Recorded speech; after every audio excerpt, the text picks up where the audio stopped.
Hi, Dr. Don, back with you finally, and this time in an actual classroom where maybe it'll be a little clearer, a little lighter. Sadly, that means you can see me a little bit better. Sorry about that.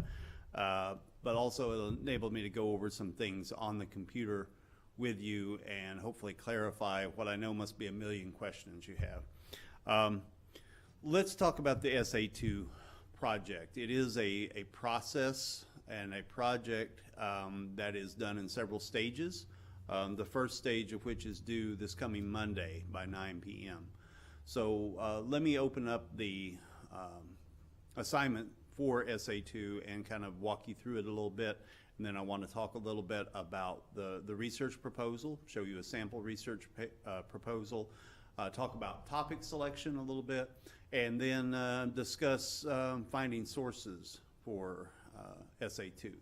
So give me just a second to open up that screen, and then you'll hear me talking over it as we work our way through what's in front of you on the screen. Okay.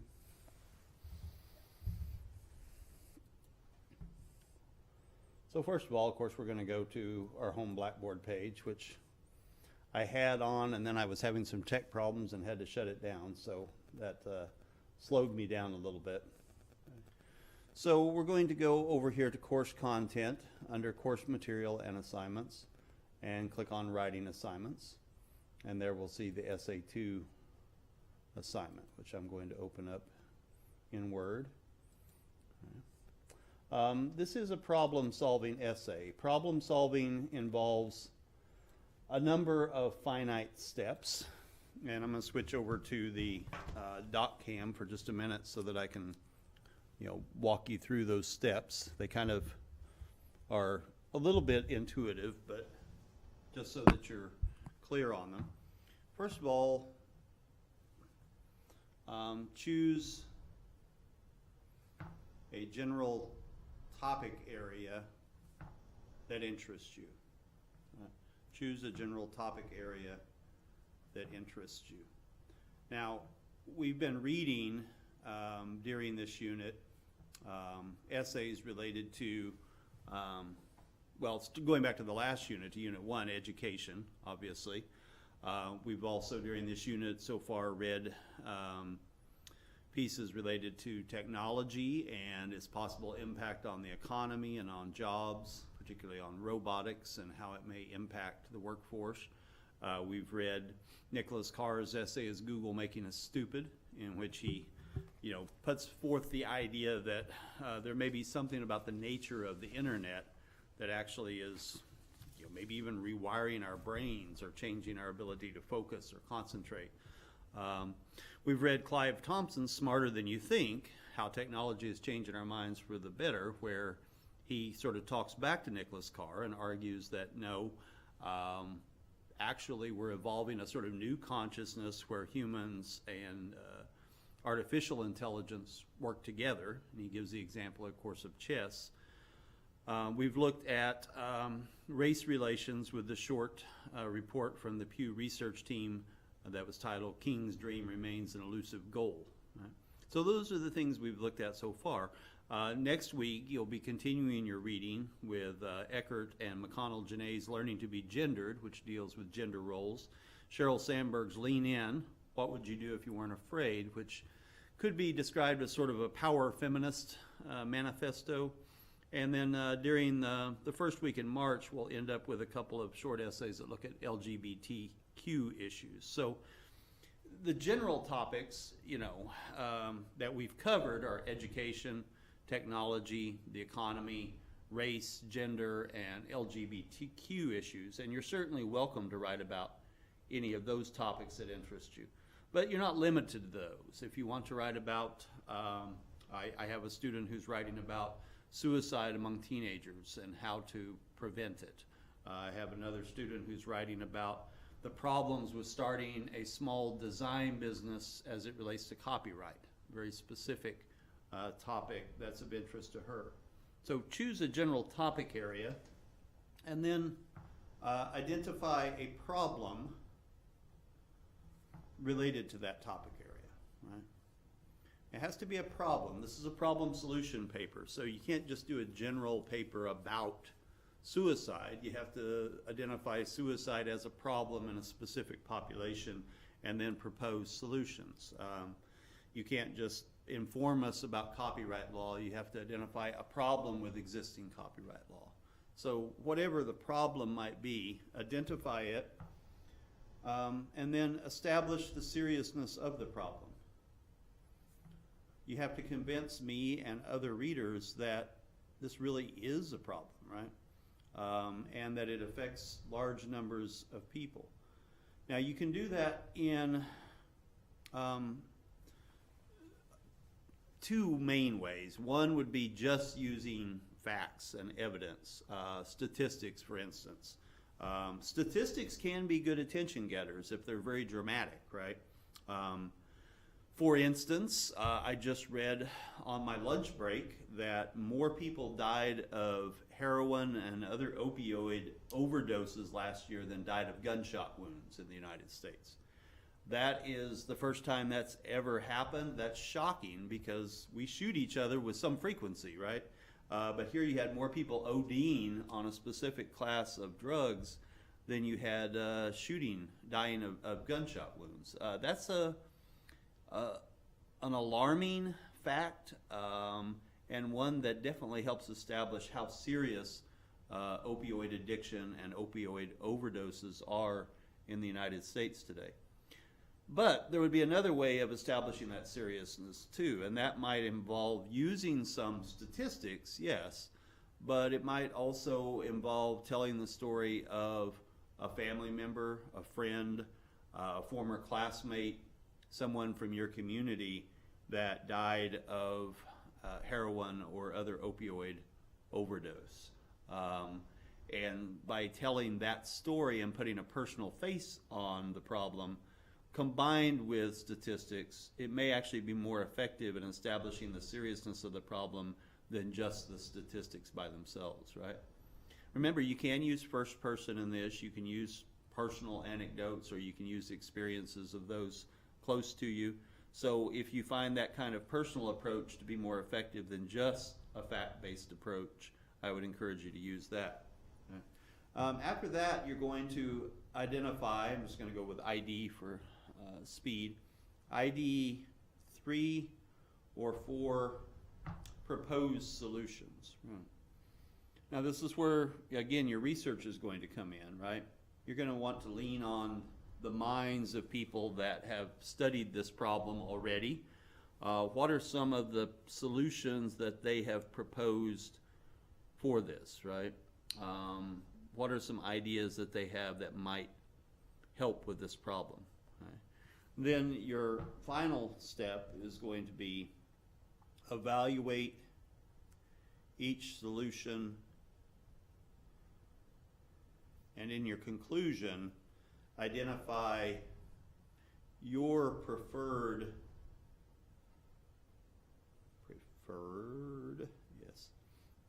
solution or combination, right? It might be, I mean, if we're talking about teen pregnancy, for example, as a problem, which by the way is actually much better than it has been. Nationwide, the teen pregnancy rate and the abortion rate are way down, continuing a trend that began a few years ago. But still, Oklahoma is one of the leading states, right? Let's say you were talking about something like teen pregnancy. It might not be one solution, it might be a combination of solutions. Obviously, abstaining from sex until you're older would be one foolproof way of preventing pregnancy. But more likely you might discuss that. You might say that we need honest, frank, comprehensive sex education, much more than what some small schools offer now, which is, you know, one day of go watch this film, but some sex education that really educates young people about how to prevent unwanted pregnancies and STDs. And maybe you want to propose that we should make reliable contraceptives like implants, IUDs, and others much more widely and easily available, right? So your solution might be a combination of solutions that might help best deal with the problem, right? So it's really a 5-step process that we're looking at here. And as I said, you're going to do it in stages, right? So stage one is going to be the formal research proposal. We'll talk more about that in a second. That'll be due on Turn It In Monday by 9 o'clock. It's only 15 points, but please do turn that in because that's my chance to offer you some immediate feedback on your topic. Then the tentative bibliography will be due next Friday by 9 p.m., again on Turn It In. And that one you'll list 5 to 9 potential sources, and that one's worth 25 points. The annotated bib will, again, take those 5 to 9 sources or maybe an updated list of 5 to 9 sources and add notes to them. You'll annotate your sources, right? And that will be due 9 p.m. Monday the 6th, and that will be worth 50 points. The review draft then will be due on Turn It In by 9 next Thursday, March 9th, right? Or I shouldn't say next Thursday, a week from this coming Thursday, March 9th. That will be worth 25 points. Ignore this part. That's a holdover, obviously, from my ITV and face-to-face classes. I need to delete that part out. I think this time we're going to try to use the peer review function on turnitin.com. I've never used it before, but I know some of my colleagues do, and they like it. And we didn't have too much luck with the email system that I advocated using on SA1. So I think we'll try something different on SA2. So stay tuned for updates on that.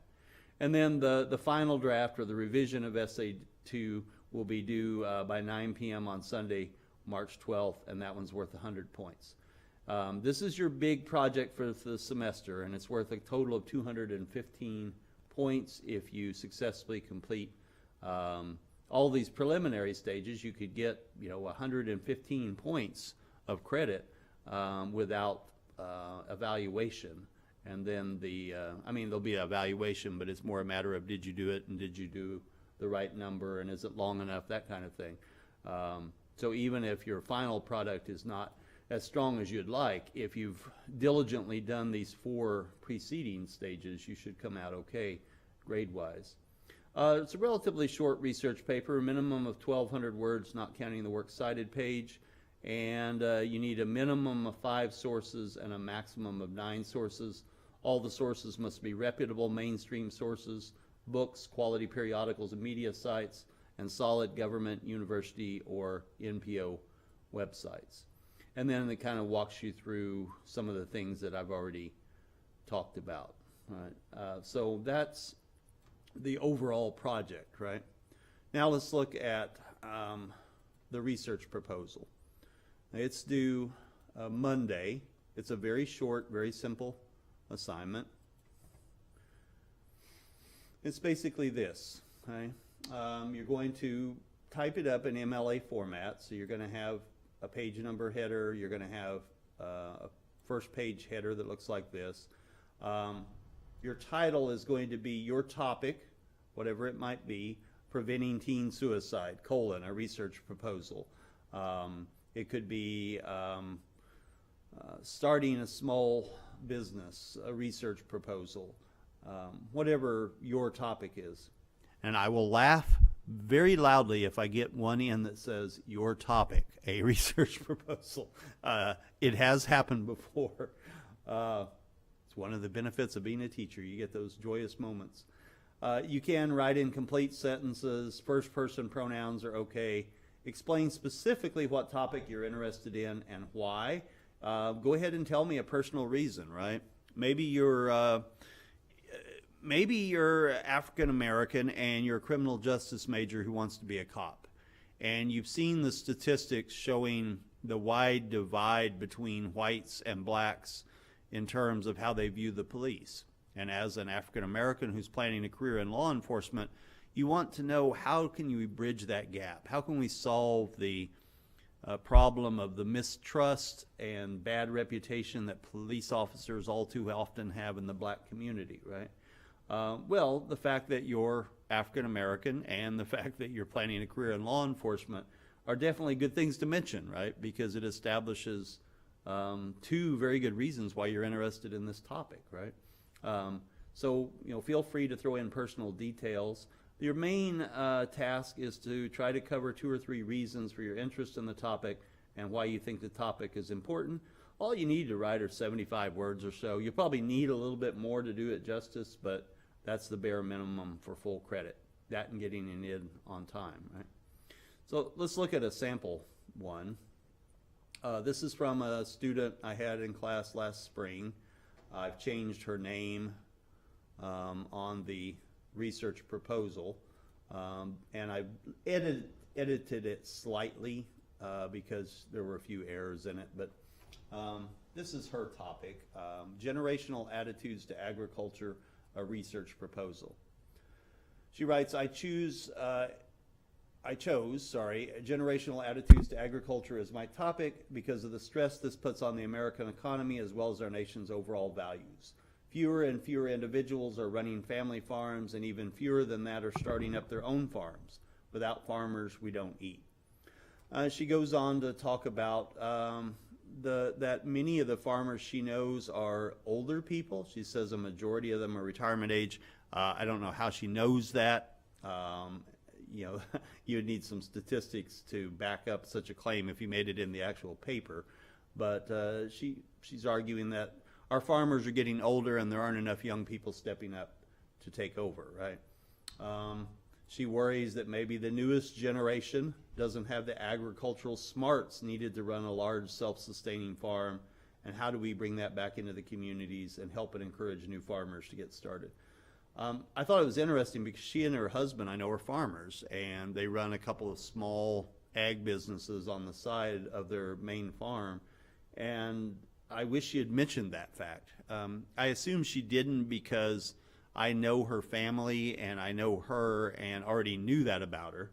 So maybe since this was mainly for my eyes, she thought she didn't need to mention it. But kind of wish she had, you know. And again, if there is a personal reason for your interest in a certain problem, be sure to mention that to me. Okay. The other thing I wanted to talk about are the web links. If you go to web links and click on it, I've added several other web links which I'll talk about maybe at different times. But I wanted you to notice this orange font, recommended research sites to visit. Okay? If you click on it, it opens up several links that I think might be extremely useful to you on this assignment. NOC's library book catalog is here. Now, those of you that are in Stillwater, of course, you have access to OSU's library. You'd be far better off searching there. But for those of you that might be in Tonkawa, Enid, or a place with out a good public library, you may want to look at what our library has to offer. It's limited. It's strong in nursing and business and not much else. But occasionally you get lucky and you find something that could be useful. So I would look. The databases will probably be of more use to you. ProQuest is only available on the NOC campus. So if you're not physically on either the Tonkawa or Enid campuses or the Gateway campus in Stillwater or the University Center, you may not be able to access it. And I'm not sure it's available at the University Center in Ponca. I think it is, but those of you that are on the Tonkawa and Enid campuses, you definitely want to check it out. But again, we don't have an off-site license. EBSCOhost and Gale, we do have off-site licenses for. When you click on it, it will ask you to enter on EBSCOhost a username and a password. And this is really tricky, top secret spy stuff, but our username is student, all lowercase, and then the password is NOC, all uppercase. For Gale, it'll prompt you for a passcode. Just enter TONK, all lowercase. I wanted to show you a couple things about EBSCOhost. It looks confusing when you first open it up, but just click on this first link, which is EBSCOhost web. And then it'll ask you to select or deselect all. Select all. It'll tell you it's going to slow you down, but we're talking milliseconds here. Click on continue. The first thing you should do when you open it up is to go down here to limit your results and click full text, right? And then you're ready to start entering your search terms. So I mentioned subject of teenage suicide, right? So let's enter teenagers, suicide prevention. Okay, that's good. And click search and see what we come up with. Okay, 1,546 sources, right? Now, there are several ways you can limit. I think one of the best ways to limit, particularly given the nature of a lot of your topics, would be by publication date, right? So you can go in and click on, let's see, how does this work? Yeah, change that over to, let's say, 2000, maybe 2014 to 2017. And now all of a sudden we're down to 280 sources, right? So, and that's just that easy slide to move over the date. And now we're just looking during the last 3 years, right, basically, and what's been published so far this year, and it's going to be a lot easier to deal with. If there's a PDF full text shown, I would say always click on that. PDFs are much easier to work with. For one thing, they have page numbers, and that allows you to refer to specific page numbers in your paper, which makes it easier for readers to find the quotes or the statistics or the paraphrase that you're offering, right? Also, it's easier to print out and just work with, right? So that is something I would strongly recommend. Keep in mind, too, the citation functions on here. I think it's the third one down. Yeah, cite. If you click on that and scroll down, you should find MLA, and this does look like, yes, it has been updated to the newest edition. So you can copy and paste that into your works cited page. First of all, into your tentative bibliography for next Friday, a week from today. Then again into your annotated bib for the following Monday. And then finally into your works cited page on the review and revision drafts, right? Now you'll still have to regularize the font, double space it, things like that. But this gives you a handy way of getting your works cited page entry, right? Again, be sure you use MLA. And be sure it's 8th edition. I think ProQuest has 8th edition. I haven't checked Gale, but do make sure it's the 8th edition if it shows an edition number. Otherwise, it'll be out of date. So that's it. Again, on EBSCOhost, remember to hit the full text when you first open it up. Otherwise, Gale is real simple. You don't have to enter full text because that's the default on Gale. So just click on all cross-searchable products, enter your search term, click search, and you'll get quite a few things. And again, you can limit it by type of publication, like magazines, newspapers, journal articles. You can limit it by date, all that good stuff. The other things I have listed here, Google Books. Google Books is really interesting to play around on. Obviously, they have a lot of books on which the copyright is expired, public domain books. But they also have a surprising number of more recent books. Sometimes publishers will kind of float a book on Google Books, it seems, for a few days just to get people's interest in it or kind of give people a chance to sample it. Sometimes the whole book is there. More often, there'll just be sections of the book there. But it's quite possible that you'll find something on Google Books related to your topic and maybe get a pretty good chunk of an excerpt from it at least. Just keep in mind, be sure to get the entire URL and write down as much information as you can about the book, author's name, publication date, publisher, full title, subtitle if there is one, all that kind of stuff. Because what's on Google Books today may not be on Google Books tomorrow, particularly if it's something that's still under copyright. But it's definitely worth checking out, right?